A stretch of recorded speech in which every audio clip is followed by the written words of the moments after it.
नमस्कार दोस्तों, मैं प्रतिभा शुक्ला आज आपके लिए संस्कृत विषय लेकर उपस्थित हुई हूँ।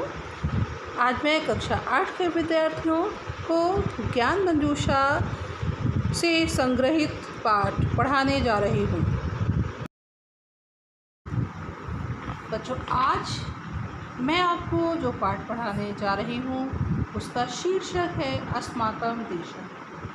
यह पाठ हमें भारतीय सभ्यता और संस्कृति की जानकारी कराएगा। बच्चों, कुछ बच्चे आप में से ऐसे भी होते हैं जो संस्कृत का नाम सुनते ही डर जाते हैं। अरे ये तो बहुत कठिन भाषा है, मैं इसे कैसे पढ़ूँगा, आदि विचार उनके मन में आते हैं। बच्चों, मेरा तो ये कहना है कि आपको इस भाषा से डरने की कोई आवश्यकता नहीं है, क्योंकि इससे आसान और सहज तो कोई भाषा है ही नहीं। बट थोड़ा सा ध्यान देकर इसे आप पढ़ें, फिर देखिए इसको पढ़ने में कितना मज़ा आ जाता है। आइए अब हम अपने पाठ की शुरुआत करते हैं। बच्चों, आइए शुरुआत करते हैं अपने पाठ की। मैं एक महत्वपूर्ण बात आपको बताने जा रही हूँ कि आप पाठ पढ़ने से पहले ज़रा आप शब्द रूप, आकारांत शब्द राम के ध्यान कर लीजिए, और आपने विभक्तियाँ भी पढ़ी होंगी और कारक भी पढ़े होंगे। विभक्ति 7 विभक्तियाँ हैं और कारक है 6। बहुत ही संक्षेप में मैं आपको बैठचित करा रही हूँ, क्योंकि ये आपका पहला पाठ है, तो मैं आपको समझिए कि पुनरावृत्ति करा रही हूँ कारक की और विभक्तियों की, जिससे आपको ये पाठ समझने में आसानी हो। बच्चों, कारक चिन्ह अगर आप ध्यान कर लोगे तो वाक्य में जो शब्द हैं उन शब्दों का अर्थ आप अपने आप समझ सकते हैं। शब्द रूप अगर आपको मालूम है तो आप शब्द रूपों के आधार पर विभक्ति की पहचान करके और उसका अर्थ जान सकते हैं। चलिए, सबसे पहले मैं आपको बताऊं कि अस्माकं शब्द किस विभक्ति से संबंधित है। बच्चों, अस्माकं शब्द आकारांत शब्द के समान ही रूप है। जैसे आपने राम के रूप पढ़े होंगे। अब आपको ध्यान ये करना होगा कि कहाँ पर कभी कभी परिवर्तन भी आ जाता है। अस्माकं शब्द अस्मद् शब्द का रूप है और यह षष्ठी विभक्ति बहुवचन का रूप है। षष्ठी विभक्ति में कौन सा कारक आता है बच्चों? संबंध कारक। और संबंध कारक का चिन्ह होता है काकी रे, काकी के, रारी रे। इस प्रकार अस्माकं शब्द का अर्थ हुआ हमारा। देशः, देश शब्द पुल्लिंग आकारांत शब्द रूप है और यह एक वचन प्रथमा विभक्ति का रूप है। इसलिए जो हमारे पाठ का शीर्षक है इसका अर्थ हुआ हमारा देश। आइए अब हम लोग आगे बढ़ते हैं। इस पाठ को सबसे पहले मैं पढ़ूंगी। बच्चों, एक और बात आपको ध्यान रखनी चाहिए कि भाषा कोई भी हो, चाहे वो संस्कृत हो, चाहे हिंदी हो या अंग्रेज़ी हो, किसी भी भाषा को जानने के लिए सबसे पहले बिल्कुल उसका शुद्ध उच्चारण आपको आना चाहिए। आइए हम शुरुआत करते हैं। भारतम अस्माकं देशः अस्ति, वयं तस्य नागरिकाः, अयं गर्वस्य विषयः अस्ति। अस्माकं देशः आर्यवर्तः भारतवर्षं इंडिया हिंदुस्तान चतुर्भिः नामभिः प्रसिद्धः। साम्प्रतम् अस्य भारतं नाम स्वीकृतम्। बच्चों, आपने अभी मुझे सुना होगा कि मैंने एक एक शब्द का बिल्कुल स्पष्ट उच्चारण किया है। उम्मीद करती हूँ कि आप भी जब पढ़ेंगे अपने पुस्तक को, अपने पाठ को पढ़ेंगे तो आप इसी तरह शब्दों का उच्चारण करेंगे। और अगर किसी शब्द को आप उच्चारण करने में कष्ट महसूस करते हैं, असुविधा महसूस करते हैं, तो आप उस शब्द को बार बार पढ़ेंगे, बार बार उसका उच्चारण करेंगे और अपने उच्चारण को सही करेंगे, क्योंकि भाषा का शुद्ध रूप से बोलना और उसका लिखना बहुत ही आवश्यक है। आइए अब हम अपने पाठ पर फिर लौटते हैं। हमारा भारतम, भारतम यह शब्द द्वितीय विभक्ति एक वचन का रूप है। भारतम इसका शब्द अर्थात भारत, अस्माकं देशः अस्ति। अस्माकं शब्द का अर्थ है हमारा, देशः देश, और अस्ति, अस्ति शब्द ये देखिए ये है आपका धातु रूप। दो तरह के रूप होते हैं, एक शब्द रूप और दूसरा धातु रूप। धातु रूपों को हम क्रिया रूप के द्वारा भी जान सकते हैं। अस्ति, अस धातु प्रथम पुरुष एक वचन का रूप है, जिसका अर्थ है। इस प्रकार पूरे वाक्य का अर्थ हुआ भारत हमारा देश है। वयम तस्य नागरिकाः, वयम में वयम का अर्थ है हम सभी या हम सब। हम सब तस्य, तस्य का अर्थ है उसके, नागरिका नागरिक हैं। अयम गर्वस्य विषयः अस्ति। अयम शब्द का अर्थ है यह, गर्वस्य गर्व का, विषयः विषय, और अस्ति, अस्ति शब्द का अर्थ है यह गर्व का विषय है। अस्माकं देशः आर्यावर्तः भारतवर्षं इंडिया हिंदुस्तान चतुर्भिः नामभिः प्रसिद्धः। अब बच्चों देखिए, इस वाक्य में अस्माकं के विभक्ति और वचन के विषय में आपको मैंने बताया। आर्यावर्त शब्द प्रथमा विभक्ति एक वचन का रूप है।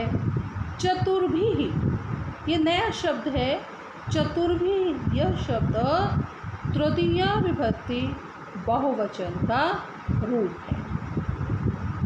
देखिए, इस वाक्य का अर्थ मैं आपको बताती हूँ।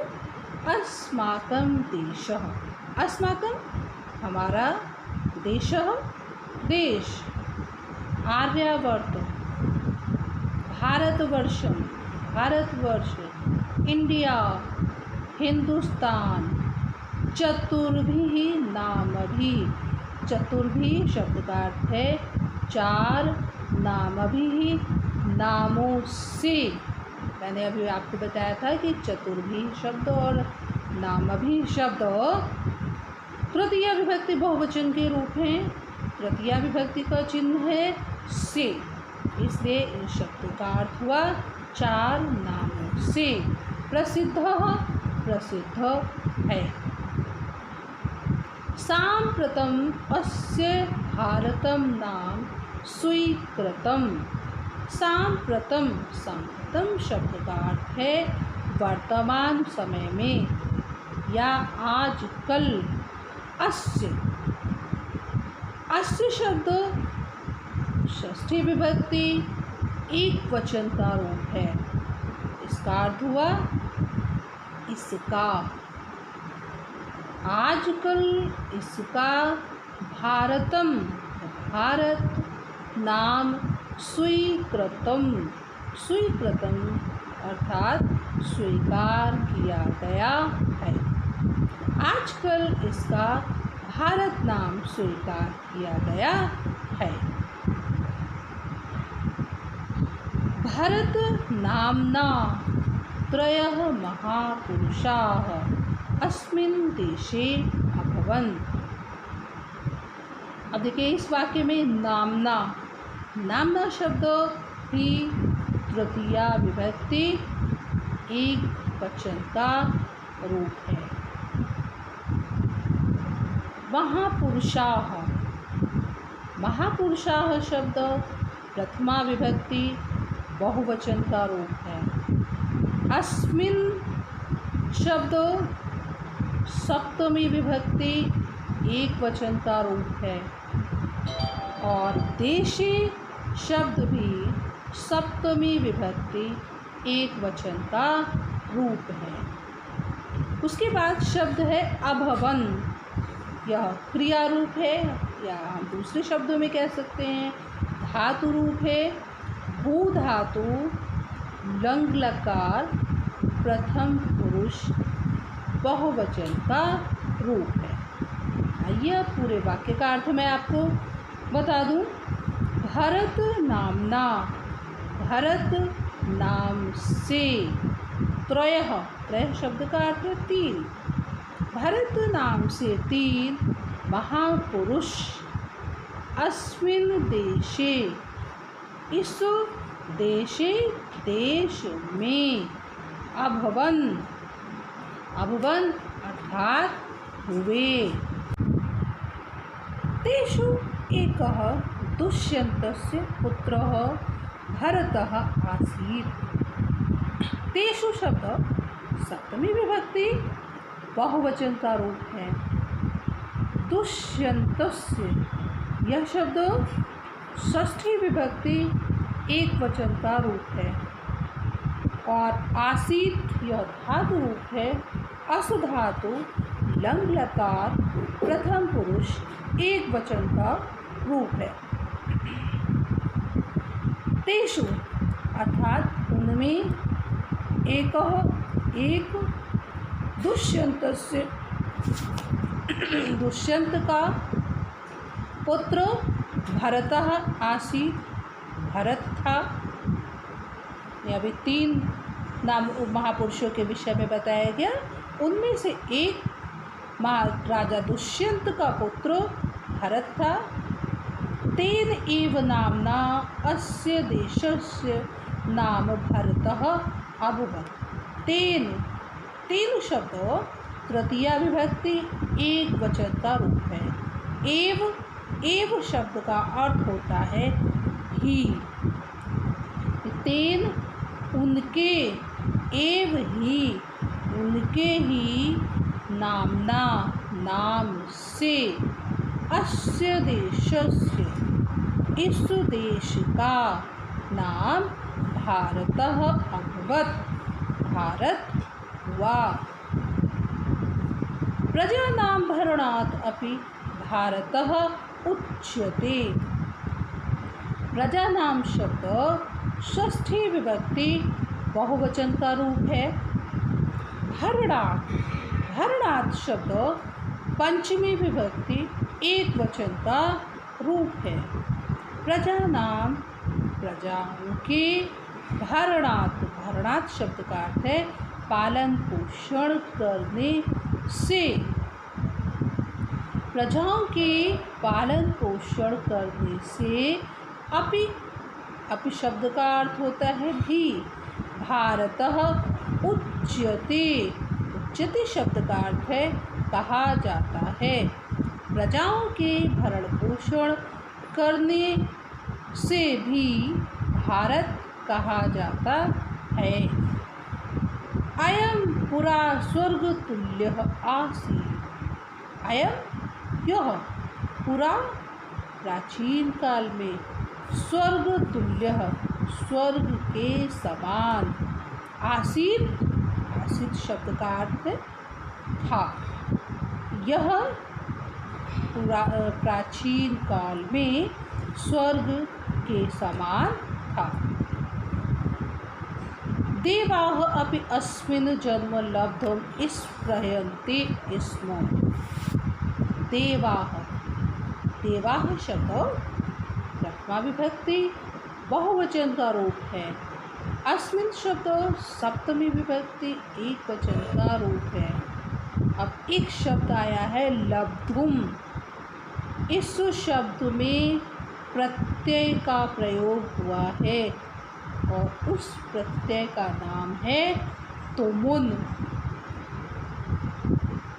तुमुन प्रत्यय के योग से लब धातु द्वारा लब्धुम शब्द बना है। इस प्रहयंती शब्द इस धातु लट लकार प्रथम पुरुष बहुवचन का रूप है और जिसका अर्थ है जब इसके साथ में हमने स्म लगा दिया तब यह भूतकाल में इस शब्द का अर्थ होगा चाहते थे।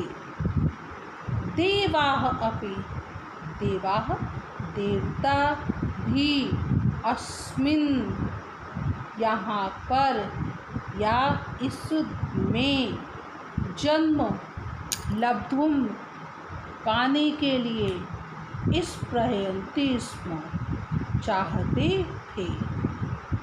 इस भारत भूमि पर देवता लोग भी जन्म पाना चाहते थे। अस्माकं देशः विश्वगुरु पदे सुशोभितः अस्ति। विश्वस्य प्राचीनतमाः ग्रन्थाः वेदाः भारतस्य एव सन्ति।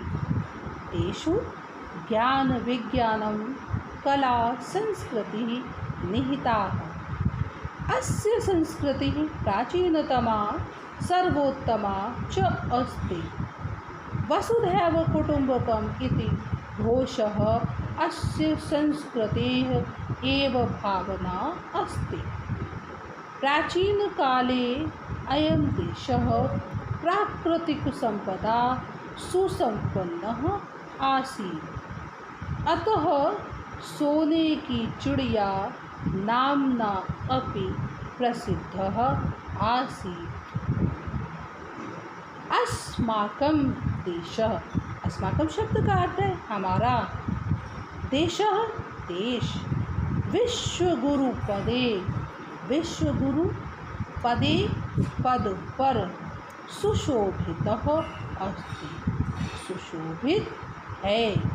हमारा देश विश्वगुरु पद पर सुशोभित है। विश्व से शब्द षष्ठी विभक्ति एक वचन का रूप है।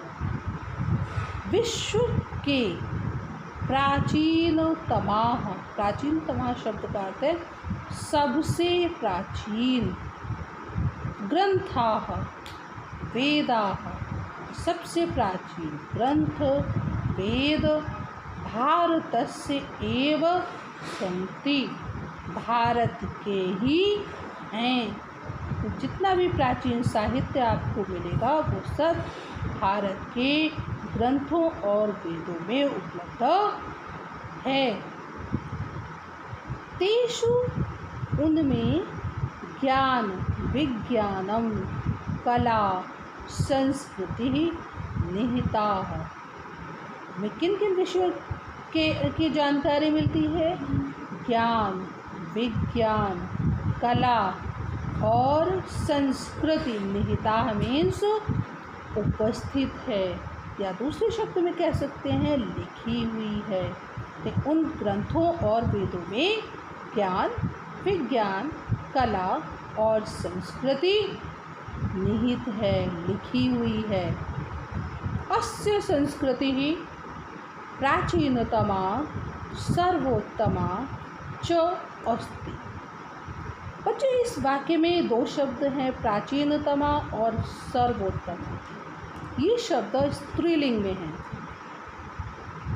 क्योंकि संस्कृति शब्द स्त्रीलिंग में है, इसलिए इसके साथ प्रयुक्त किए जाने वाले विशेषण स्त्रीलिंग में हैं। और ये प्रथमा विभक्ति एक वचन के रूप है। अस्य इनकी इसकी संस्कृति प्राचीनतमा सबसे प्राचीन और सर्वोत्तम सर्वश्रेष्ठ अस्ति है।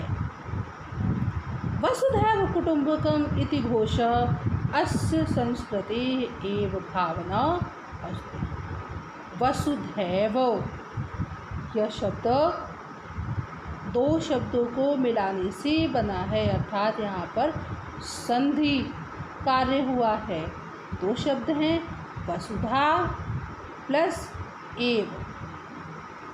दोनों शब्दों को मिलाने पर शब्द बना वसुधैव।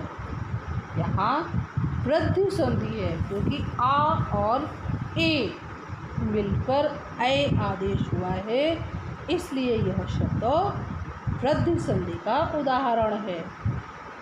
वसुधैव कुटुंबकम, पृथ्वी ही, संपूर्ण पृथ्वी ही परिवार है। इति, ऐसा, घोषः, ऐसा नारा कह सकते हैं, ऐसा उद्घोष। इसो अस्य संस्कृते, इस संस्कृति में, एव मीन्स ही, भावना, संपूर्ण पृथ्वी परिवार है, ऐसी घोषणा इस संस्कृति की ही भावना है। प्राचीन काले अयं देशः प्राकृतिक संपदा सुसंपन्नः आसीत्। प्राचीन काले, सप्तमी विभक्ति एकवचन का रूप है।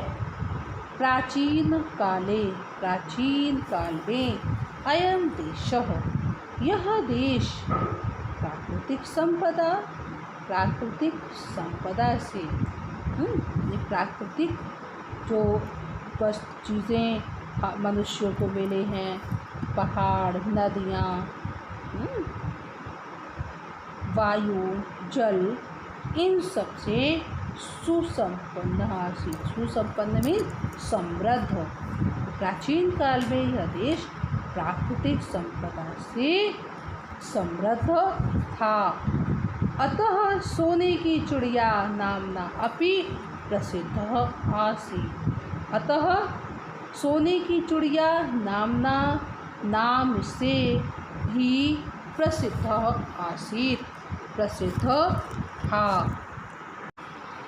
बच्चों, अभी तक इस पृष्ठ में हमें ये जानकारी प्रदान की गई कि भारत देश का नाम भारत क्यों रखा गया।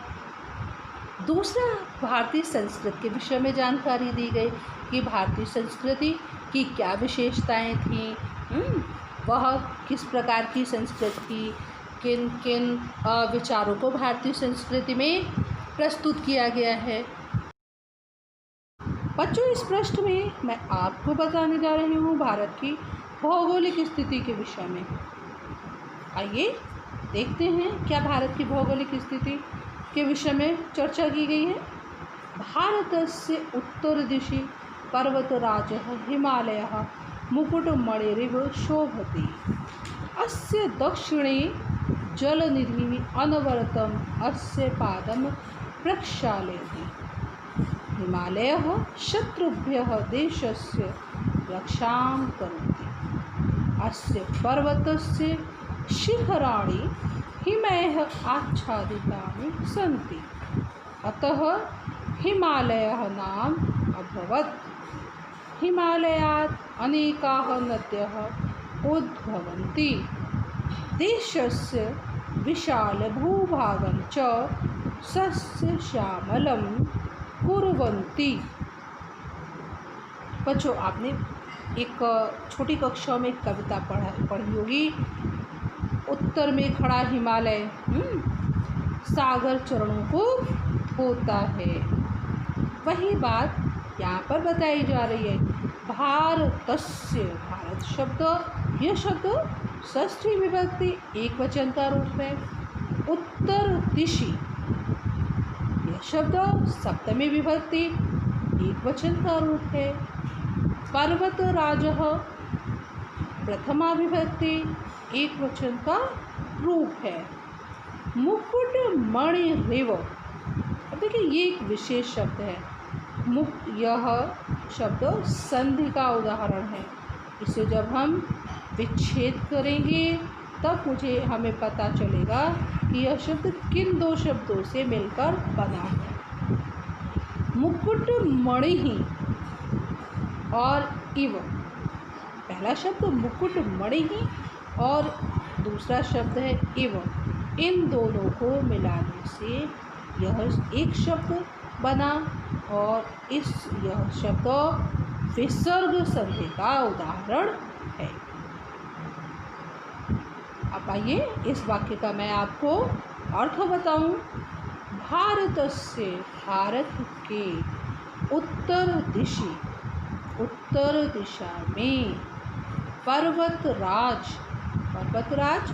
पर्वतों का राजा हिमालय, मुकुटमणि के एवं समान, मुकुटमणि के समान शोभते, शोभते शब्द का अर्थ है सुशोभित होता है, अर्थात शोभा को बढ़ाता है।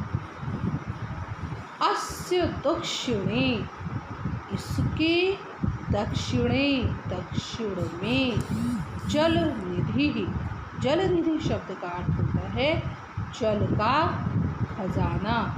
और जल का खजाना क्या होता है? समुद्र। इसके दक्षिण में समुद्र, किसके दक्षिण में? भारत के दक्षिण दिशा में। तो उत्तर दिशा में पर्वतराज हिमालय स्थित है और दक्षिण दिशा में समुद्र अनवरतम, अनवरत शब्द का अर्थ होता है निरंतर। अस्य, इसके, पादम, पैरों को, प्रक्षालयति, प्रक्षालयत मीन्स धोता है। प्रक्षालयति शब्द लट लकार प्रथम पुरुष एक वचन का रूप है। हिमालयः शत्रुभ्यः देशस्य रक्षां करोति। बच्चों आपने सुना होगा, एसएसटी में भी पढ़ा होगा कि हिमालय पर्वत बहुत ऊंचा पर्वत है और यह अपनी ऊंचाई से अन्य देशों के आक्रमणकारी शत्रुओं से रक्षा करता है। हिमालयः शत्रुभ्यः, हिमालय शत्रुओं से, देशस्य, देश की, रक्षां करोति, रक्षा करोति शब्द का अर्थ है करता है। अस्य पर्वतस्य शिखराणि हिमैः आच्छादितानि सन्ति। पर्वतस्य, पर्वतस्य शब्द षष्ठी विभक्ति बहु, शिखराणि, शिखराणि शब्द द्वितीय विभक्ति बहुवचन का रूप है। हिमैः, हिमैः शब्द तृतीय विभक्ति बहुवचन का रूप है। और संति, संति ये धातु रूप है।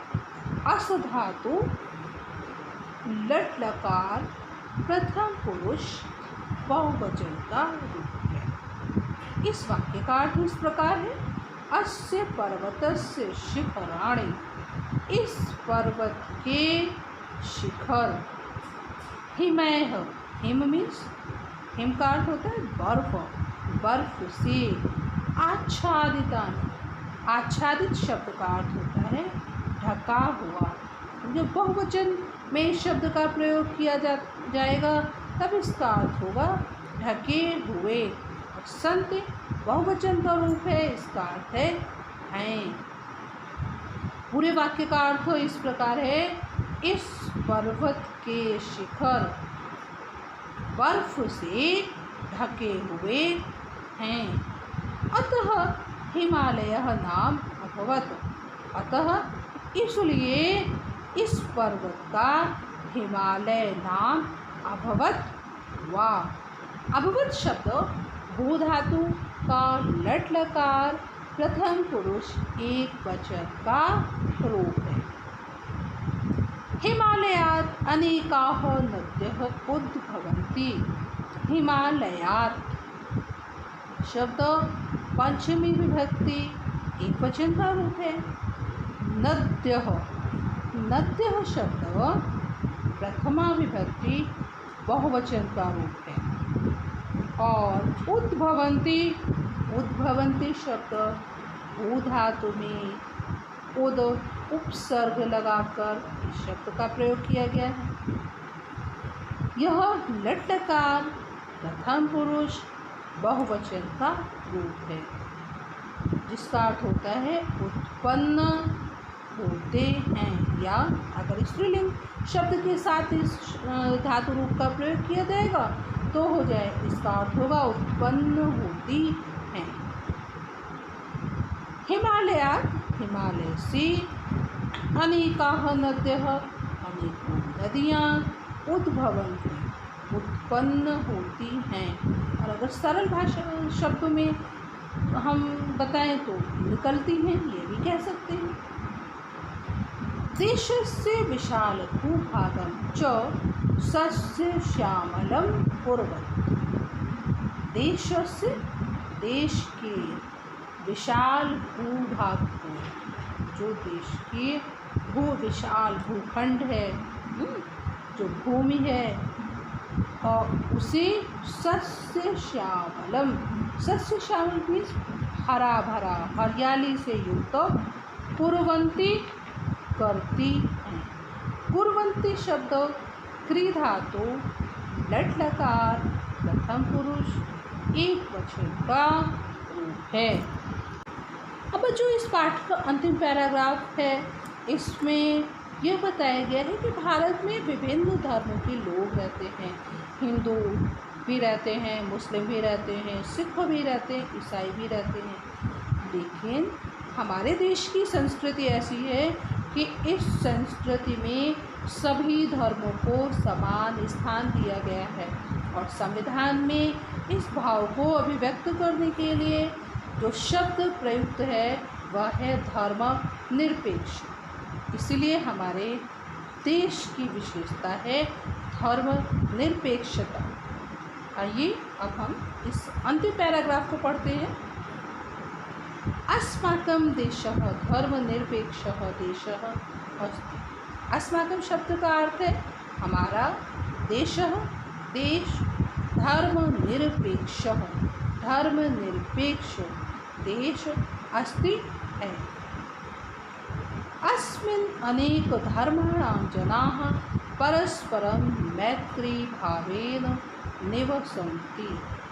अस्मिन् शब्द अस्मद् शब्द रूप है और यह सप्तमी विभक्ति एक वचन का रूप है।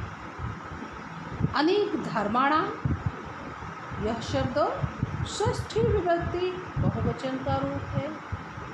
मैत्री भावेन, यह शब्द तृतीया विभक्ति एक वचन का रूप है। और आइए अब अगला शब्द इस वाक्य में है निवसन्ति। निवसन्ति शब्द वस धातु में नि उपसर्ग लगाने के बाद बना है, और यह वस धातु लट लकार प्रथम पुरुष बहुवचन का रूप है। पूरे वाक्य का अर्थ इस प्रकार है, अस्मिन इसमें, इसमें अर्थात इस देश में, अनेक धर्माणाम अनेक धर्मों के, जनाः लोग, परस्परम, परस्पर शब्द का अर्थ होता है आपस में, मैत्री भावे, मैत्री भाव से, मित्रों, मित्रता के भाव से, मित्र के भाव से, निवसन्ति रहते। यहाँ पर जितने विभिन्न धर्मों के लोग रहते हैं, लेकिन सभी धर्मों के लोगों में परस्पर मित्रता का भाव है। सभी एक दूसरे के सुख दुख में उपस्थित होते हैं, उनके त्योहारों में सम्मिलित होते हैं और आनंदित होते हैं। तो हमारे देश में सभी धर्मों को समान रूप से स्वीकार किया गया है। सभी धर्मों को मानने वाले लोगों के मन में एक दूसरे के प्रति कोई भी वैमनस्य या मनमुटाव नहीं होता है। अगर किन्हीं कारणों से यह कभी कभी उत्पन्न हो भी जाता है तो अंततोगत्वा यह समाप्त भी हो जाता है। इसीलिए हमारी संस्कृति बेमिसाल संस्कृति है। हिंदू मुस्लिम ईसाई सिख आदयः एक वाटिकायाः विभिन्न पर्णानि पुष्पाणि एवं सन्ति। जो लेखक ने बहुत ही अच्छा उदाहरण दिया है कि एक वाटिका में, वन या बगीचे में अनेकों रंगों के फूल लगे होते हैं। कोई लाल होता है, कोई पीला है, कोई गुलाबी है, कोई सफ़ेद है। उसी तरह से भारत में भी हिंदू मुस्लिम ईसाई सिख आदि धर्मों के लोग रहते हैं। तो जैसे विभिन्न रंगों के फूलों को एक गुलदस्ते में लगा दिया जाता है, विभिन्न एक बगीचे में जैसे विभिन्न रंगों के फूल खिले हैं, उसी तरह से भारत देश में भी विभिन्न धर्मों के लोग यत्र तत्र यानी बसे जहाँ तहाँ बसे हुए हैं। कहीं किसी जगह हिंदू हैं, किसी जगह मुसलमान हैं, किसी जगह ईसाई हैं, किसी जगह सिख हैं। अच्छा, कुछ जगह ऐसी हैं जहाँ पर सभी धर्मों के लोग आपको एक ही शहर में मिल जाएंगे। कुछ शहर ऐसे भी हैं और कुछ शहर ऐसे भी हैं कि जहाँ पर किसी भी धर्म को मानने वाले लोग बहुत ही हैं और अन्य धर्म को मानने वाले लोग कम हैं। तो जहाँ पर जिस धर्म को मानने वाले लोग अधिक हैं उनको बहुसंख्यक कहा जाता है, और जिस धर्म को मानने वाले लोग कम होते हैं उन्हें अल्पसंख्यक कहा जाता है।